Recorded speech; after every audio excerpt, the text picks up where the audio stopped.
भाद्रपद कृष्ण अष्टमी को श्री कृष्ण जन्माष्टमी कहते हैं, क्योंकि यह दिन भगवान श्री कृष्ण का जन्म दिवस माना जाता है। इसी तिथि की घनघोर अंधेरी आधी रात को रोहिणी नक्षत्र में मथुरा के कारागार में वसुदेव की पत्नी देवकी के गर्भ से भगवान श्री कृष्ण ने जन्म लिया था।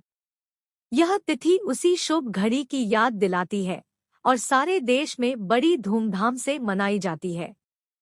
जन्माष्टमी के दिन भगवान श्री कृष्ण की जन्म संबंधी कथा भी सुनते सुनाते हैं, जो इस प्रकार है।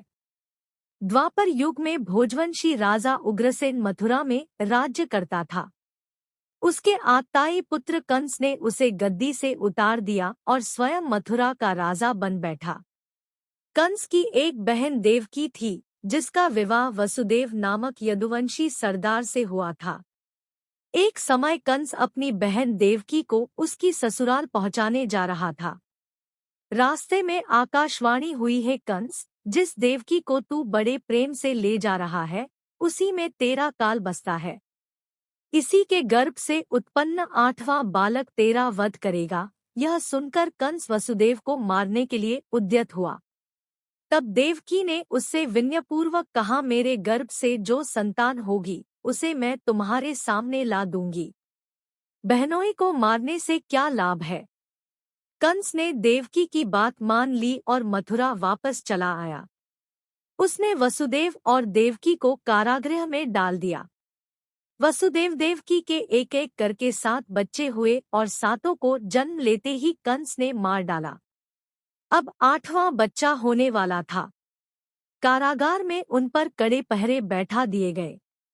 उसी समय नंद की पत्नी यशोदा को भी बच्चा होने वाला था।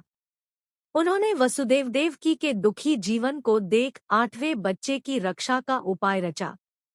जिस समय वसुदेव देवकी को पुत्र पैदा हुआ, उसी समय संयोग से यशोदा के गर्भ से एक कन्या का जन्म हुआ, जो और कुछ नहीं सिर्फ माया थी। जिस कोठरी में देवकी वसुदेव कैद थे, उसमें अचानक प्रकाश हुआ और उनके सामने शंख, चक्र, गदा, पद्म धारण किए चतुर्भुज भगवान प्रकट हुए। दोनों भगवान के चरणों में गिर पड़े। तब भगवान ने उनसे कहा, अब मैं पुनः नवजात शिशु का रूप धारण कर लेता हूँ। तुम मुझे इसी समय अपने मित्र नंदजी के घर वृंदावन में भेज आओ और उनके यहाँ जो कन्या जन्मी है, उसे लाकर कंस के हवाले कर दो।